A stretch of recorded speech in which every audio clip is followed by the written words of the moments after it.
रामू और जादुई फसल। गर्मियों की एक शाम, जब सूरज ढल रहा था, किसान रामू अपने सूखे खेत में बैठा सोच रहा था कि इस बार भी फसल कमजोर होगी। तभी एक बुजुर्ग साधु वहां से गुजरे। उनके लंबे सफेद बाल और चेहरे की झुर्रियों में अनुभव झलक रहा था। उन्होंने रामू को देखकर कहा, बेटा, मैं देख सकता हूँ कि तुम बहुत मेहनती हो, लेकिन तुम्हारी मेहनत का फल नहीं मिल रहा। रामू ने दुखी होकर सिर हिलाया। साधु ने अपनी झोली से कुछ चमकते हुए बीज निकाले और कहा, इन्हें अपने खेत में बो देना, पर ध्यान रखना इन्हें प्यार और विश्वास से सींचना। रामू ने झुककर साधु के पैर छुए और वे बीज लेकर खुशी खुशी अपने घर। अगली सुबह रामू ने उन बीजों को अपने खेत में बो दिया। वह हर दिन ध्यान से पानी देता, बैल मोतीराम की मदद से मिट्टी जोतता और धैर्य से इंतजार करता। कुछ ही दिनों में खेत में चमकते हुए हरे भरे पौधे उगने लगे। रामू और मोतीराम यह देखकर दंग रह गए। लेकिन असली चमत्कार तब हुआ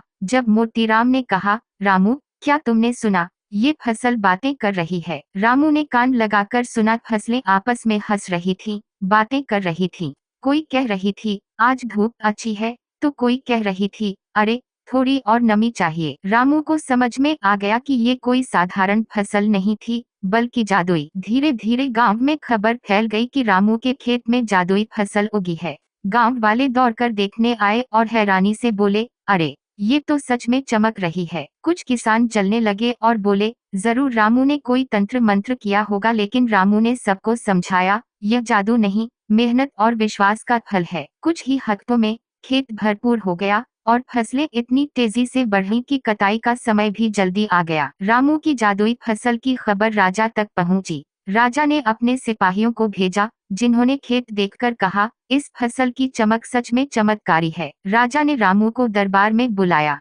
दरबार में पहुंचते ही राजा बोले, रामू, तुम्हारी मेहनत और इस जादुई फसल के लिए मैं तुम्हें इनाम देना चाहता हूँ। रामू ने विनम्रता से सिर झुकाया। राजा ने उसे सोने से भरी एक थैली दी और गांव वालों के सामने उसकी तारीफ की। गांव वाले खुशी से ताली बजाने लगे। रामू अब अमीर हो चुका था, लेकिन उसने लालच नहीं किया। उसने अपनी संपत्ति से गांव में एक बड़ा कुआं और एक स्कूल बनवाया, ताकि दूसरे किसान भी सीख सकें कि मेहनत और विश्वास से ही असली चमत्कार होते हैं। उसका बैल मोतीराम हंसते हुए बोला, अब तो हमारा भी महल बनेगा, है ना? रामू हंसते हुए बोला, नहीं मोतीराम, असली सुख अपने खेत और मेहनत में है। और इस तरह रामू का नाम इतिहास के सबसे चतुर और मेहनती किसानों में दर्ज हो गया।